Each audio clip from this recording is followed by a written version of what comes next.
Hello aspirants, unlock GS academy में आप सभी का स्वागत है। यह हिंदी साहित्य वैकल्पिक विषय की उत्तर लेखन अभ्यास सीरीज है, जिसमें यूपीएससी के द्वारा पूछे गए प्रीवियस ईयर्स के क्वेश्चन और कुछ महत्वपूर्ण प्रश्नों का उत्तर लेखन अभ्यास कराया जाता है। और इस उत्तर लेखन अभ्यास सीरीज के द्वारा हमारा प्रयास है कि हम हिंदी पाठ्यक्रम को पूरा कर सकें। और इसी तरह हमारी एक मास सीरीज चल रही है, मेंस आंसर अप्रोच सीरीज, जिसमें जीएस से रिलेटेड पेपर 1, 2, 3 एंड 4 से रिलेटेड क्वेश्चंस का उत्तर लेखन अभ्यास कराया जाता है।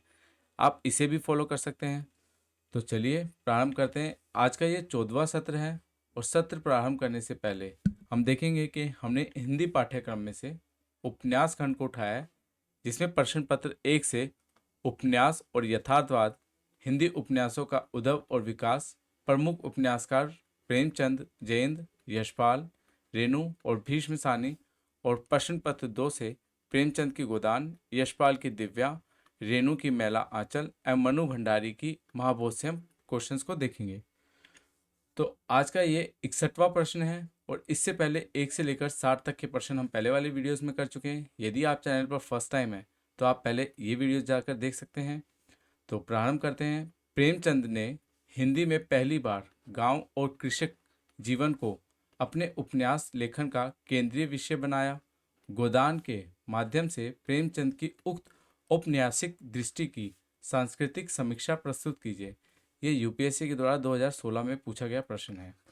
इसमें देखिए कि अगर आपको ध्यान होगा तो हमने जो पहले कहानी खंड में कर रहे थे, जब हमने देखा था कि रामविलास शर्मा जी ने इसमें कहा था कि अगर 1915 से लेकर 1936 के बीच का अगर इतिहास गायब भी हो जाए तो प्रेमचंद की कहानी और उपन्यास को अगर पढ़ा जाए तो उस समय का सही सही चित्रण आपको प्रस्तुत हो जाएगा।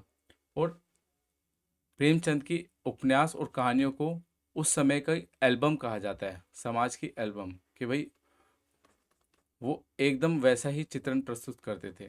तो चलिए इसका परिचय देखते हैं, हम किस तरह से लिखेंगे कि जब प्रेमचंद ने हिंदी उपन्यास लेखन में प्रवेश किया तब हिंदी उपन्यास किसान और गांव से पूर्णतः कटा हुआ था। देवकी नंदन लेखक चंद्रकांता जैसे तिलस्मी अय्यारी उपन्यास लिख रहे थे, वहीं गोपाल राम जैसे लेखक सरकटी लाश जैसी जासूसी उपन्यास, थोड़ा बहुत सामाजिक यथार्थ, सुधारवादी जीवन उपन्यासों में था, किंतु उनमें व्यक्त यथार्थ शहरी मध्य वर्ग का था, किसान या गांव का नहीं। तो प्रेमचंद का योगदान सांस्कृतिक समीक्षा की मांग करता है और उन्होंने महसूस किया कि हिंदी उपन्यास हिंदी समाज का प्रतिनिधित्व नहीं करता, जिस समाज की अधिकांश आबादी गांव में रहकर किसान का काम करती है। उस समाज के उपन्यासों में गांव और किसानों का अनुपस्थित होना उन्हें चुभता था। यही कारण है कि प्रेम आश्रम और कर्म भूमि जैसे उपन्यासों में गांव की समस्याओं को रखा था। हालांकि इस सांस्कृतिक दृष्टि की पूर्णतः गोदान में ही परिलक्षित होती है। अगला, प्रेमचंद गोदान में गांव और शहर को साथ रखकर तत्कालीन भारत का अखंड चित्र देना चाहते हैं।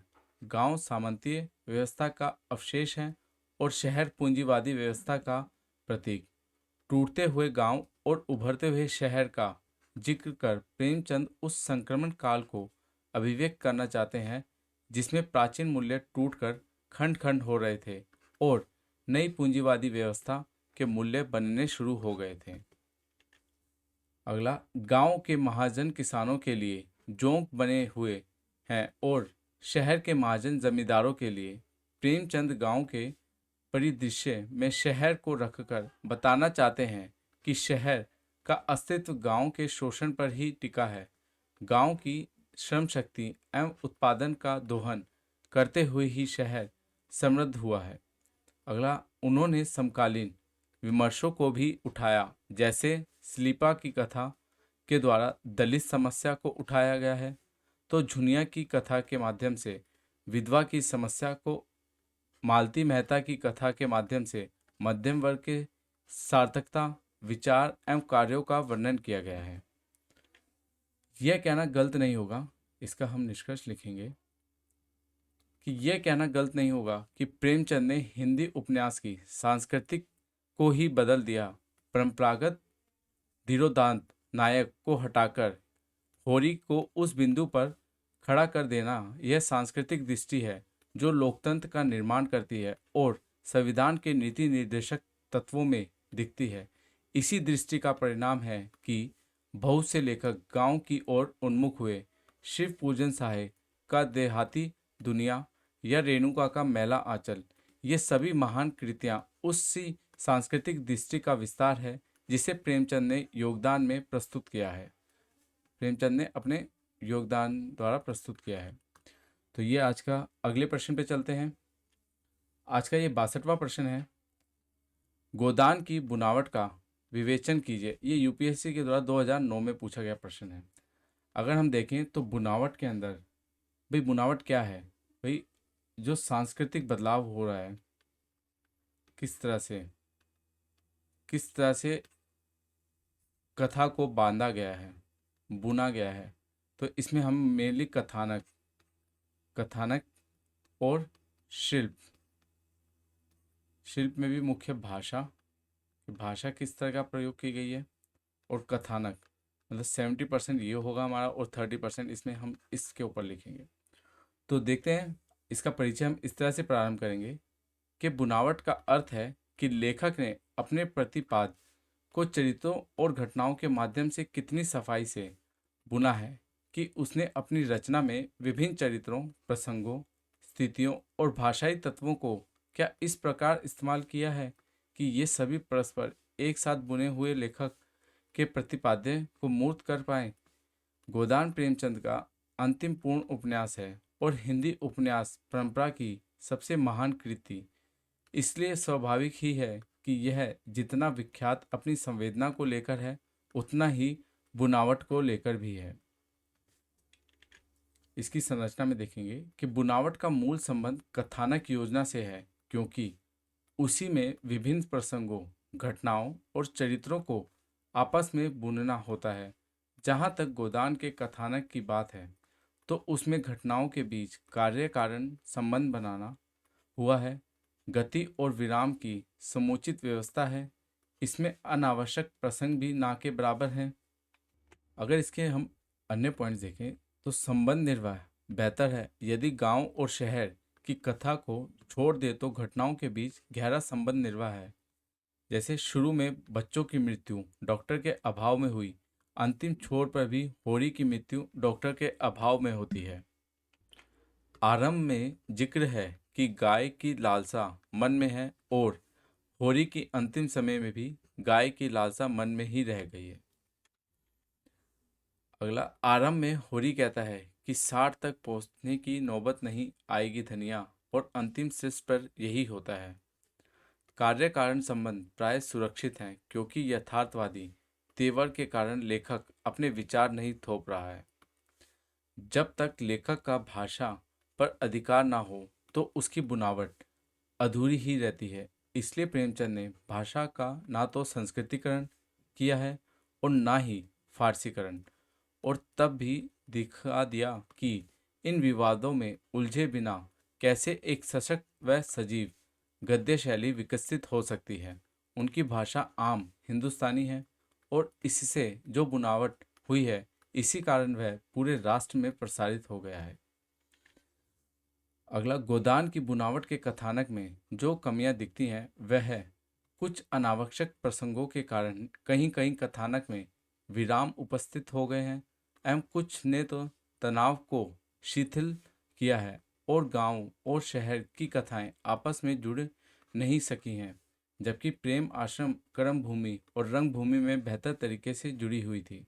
इसके निष्कर्ष में लिखेंगे कि अतः कहा जा सकता है कि गोदान कथा संसार की बुनावट में उपन्यास और उपदेशाख्यान का जो गठबंधन है, इस बुनावट में जो यथार्थ को सामने लाया गया है एवं प्रेमचंद द्वारा इसमें आम भाषा का जो प्रयोग किया है, इन सभी कारणों की वजह से ये अपने युग जीवन का महाकाव्य है। तो आज के अगले प्रश्न पर चलते हैं। आज का ये 63वां प्रश्न है। गोदान न केवल कृषक जीवन का महाकाव्य है, अपितु समूचे युग की व्यथा कथा है। इस कथन का पक्षापक्ष विमर्श प्रस्तुत कीजिए। ये यूपीएससी के द्वारा 2011 में पूछा गया प्रश्न है।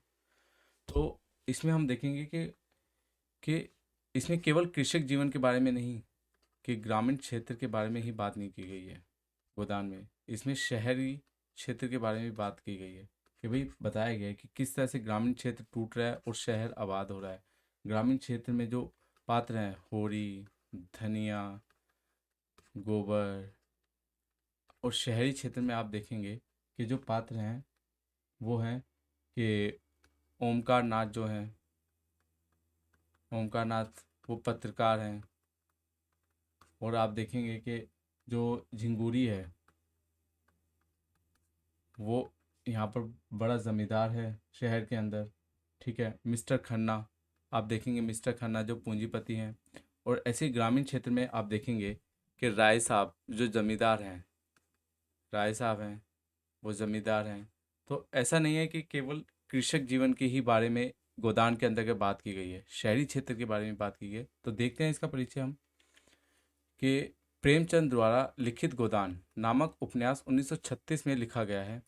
गोदान न केवल प्रेमचंद की यथार्थवादी तेवर का सर्वश्रेष्ठ उदाहरण है, बल्कि हिंदी उपन्यास यात्रा के उस महत्तम चरण की उपलब्धि जिसमें न केवल भारतीय जीवन समाहित हो गया है, बल्कि आने वाले जीवन की प्रतिध्वनि भी सुनाई देती है। इसमें 1936 के भारत का चित्रण हुआ है। इसमें एक ओर ग्राम है तो दूसरी ओर शहर है। ग्राम एक टूट रहा है तो शहर आबाद हो रहा है।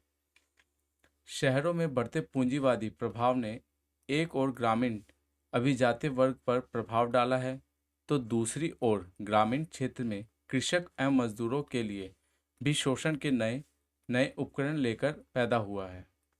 चरित्रों के स्तर पर देखें तो इसमें समाज के सभी वर्गों के चरित्रों को स्थान दिया गया है। जैसे ग्रामीण पात्रों में जहाँ होरी है, धनिया, गोबर, हीरा इत्यादि कृषक वर्ग से हैं, तो झिंगुरी सिंह और मगरू शाह आदि साहूकार वर्ग से हैं, एवं राय साहब जमींदार वर्ग से के प्रतिनिधि हैं।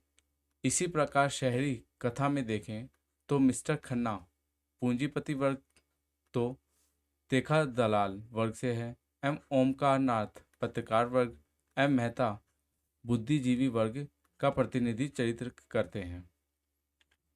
इसमें तत्कालीन समाज की सभी समस्याओं का चित्रण हुआ है, चाहे वे ग्रामीण समाज की हैं या शहरी समाज की। ग्रामीण जीवन की में व्यापक गरीबी, देहज, दहेज, ऋण, अस्पृश्यता एवं विधवा इत्यादि की समस्याओं का चित्रण किया गया है।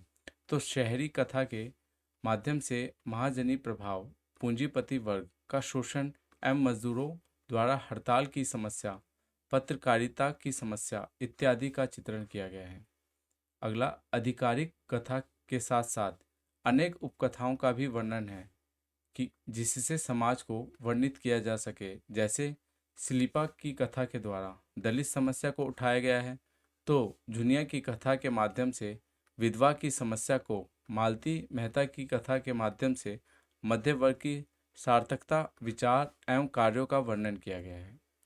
अगला, उन्होंने दिखाया है कि पूंजीवादी विकास लोकतांत्रिक राज्यव्यवस्था को जन्म देता है, किंतु वे इस बात को दिखाने से नहीं चूकते कि लोकतंत्र वस्तुतः धनतंत्र ही है। इसकी कुछ पंक्तियां हैं। जिसे हम डेमोक्रेसी कहते हैं वह व्यवहार में बड़े बड़े व्यापारियों और जमींदारों का राज्य है, और कुछ नहीं, चुनाव में वही बाजी ले जाता है जिसके पास रुपया है।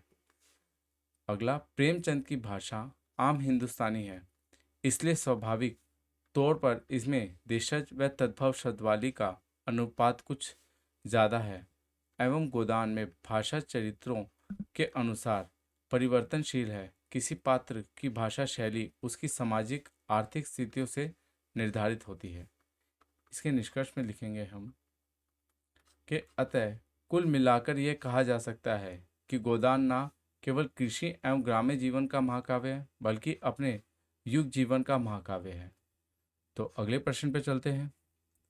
आज का ये 64वां प्रश्न है कि गोदान न केवल ग्रामीण जीवन का बल्कि समूचे भारतीय जीवन की समस्याओं तथा यंत्रिगत चिंत संभावनाओं का आख्यान है। इस स्थापना का वस्तुनिष्ठ विश्लेषण कीजिए। आख्यान मतलब प्रसिद्ध कहानी है। तो आप जो अभी हम 63 का क्वेश्चन करके आए हैं कि भाई इसमें शहर के बारे में बताया गया है ग्रामीण समस्याओं के साथ में, और आप इसमें आम भाषा शिल्प जो है उसको साथ में आप ले सकते हैं कि भाषा शिल्प जो है उसके बारे में लिख सकते हैं, और साथ में इसमें आप जो चरित्र हैं उन चरित्रों के बारे में बता सकते हैं। भाई शहरी चरित्र ये है, ग्रामीण क्षेत्र ये है, और आधुनिक विमर्शों के बारे में बता सकते हैं कि आधुनिक विमर्श कौन कौन से हैं, कि दलित समस्या के बारे में उठाया गया है, और नारी चेतना के बारे में बात की गई है। इसके अंतर्गत नारी चेतना के बारे में बात की गई है। तो ये आप अपने स्तर पे लिखेंगे, और ये यूपीएससी के द्वारा 2018 में क्वेश्चन पूछा गया है। ये सेम 63 तक की तरह ही लिखा जाएगा। तो अगले प्रश्न पे चलते हैं। आज का ये 65वां प्रश्न है। हिंदी उपन्यास की आधुनिकता की चर्चा गोदान से शुरू होती है। देसी आधुनिकता के कौन कौन से तत्व गोदान को आधुनिक सिद्ध करते हैं, स्पष्ट कीजिए। ये यूपीएससी के द्वारा 2012 में पूछा गया क्वेश्चन है। तो देखेंगे कि हिंदी उपन्यास की ये आधुनिक सिद्ध कैसे हुआ, कि अगर हम देखें कि गोदान से पहले जितने भी उपन्यास मोस्टली लिखे जा रहे थे वो तिलस्मी अय्यारी उपन्यास लिखे जा रहे थे मनोरंजक के लिए। तो देखते हैं इसके बारे में हम कैसे लिखेंगे। इसका परिचय हिंदी साहित्य के उपन्यासों का आधुनिक स्वरूप सर्वप्रथम प्रेमचंद के उपन्यासों में ही दिखाई पड़ता है। प्रेमचंद पूर्व युग के उपन्यास साहित्य में उद्देश्य की दृष्टि से दो प्रवृत्तियां लक्षित होता है, कोरा मनोरंजन और मनोरंजन के साथ सुधारवादी। भाई पहले के जो प्रेमचंद के उपन्यास से पहले जो पूर्व युग था प्रेमचंद से पहले, उसमें क्या होता था कि कोरा मनोरंजन के बारे में, या फिर जो मनोरंजन के साथ सुधारवादी, कि भाई आदर्शवादी बात की जाती थी आदर्शवाद के बारे में। तो देखेंगे कि भाई इसके हम डिफरेंस लिखेंगे। इस क्वेश्चंस के अंदर हम इनमें अंतर लिखेंगे, भाई पहले क्या था और अब प्रेमचंद के द्वारा क्या उपन्यासों के अंदर बदलाव किया गया। तो जो पहले थे उपन्यास उनमें तिलस्मी और अय्यारी उपन्यास लिखे जाते थे। वहीं जब प्रेमचंद आए तो उन्होंने क्या करा कि भारतीय समाज की समस्याएं केंद्र में ला दी, क्योंकि पहले उपन्यास में भाई केवल मनोरंजन के लिए लिखे जाते थे, लेकिन प्रेमचंद ने क्या करा कि नहीं, भारतीय समाज की जो समस्याएं हैं और जो कृषक है, किसान है, ग्रामीण क्षेत्र है, उनकी समस्याओं को उपन्यासों के केंद्र में लेके आए। पहले क्या होता था कि आदर्शवाद के साथ ये उपन्यास खत्म होते थे, किसी कहानी की कोई आदर्शवाद या कोई सीख देते हुए खत्म होते थे। लेकिन प्रेमचंद ने उसे तर्क विवेक, जब आखिरी में आते आते, पहले स्टार्टिंग में भी अगर देखेंगे कि जो स्टार्टिंग के प्रेमचंद के उपन्यास हैं वो भी कहीं ना कहीं पहले आदर्शवाद की ओर थे, लेकिन धीरे धीरे आदर्शवाद उन्मुख होते हुए यथार्थवाद की तरफ वो आए। आप गोदान में देखेंगे कि गोदान में पूरा यथार्थवाद दिखाया गया है प्रेमचंद द्वारा।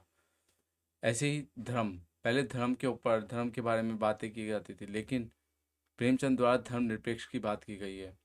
परलोक केंद्रित में था पहले मध्यकालीन में, लेकिन बाद में अधिकार, समानता, न्याय, स्वतंत्रता के बारे में बात होने लगी। भाई नारी चेतना के ऊपर नारी की जोर दिया गया।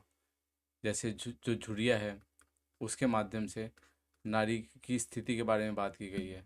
ऐसे ही दलित विमर्श के द्वारा देखा जाएगा कि भाई जो था शिलीपा, उसके द्वारा समानता की बात की गई है। समझे आप। ऐसे ही जो गोबर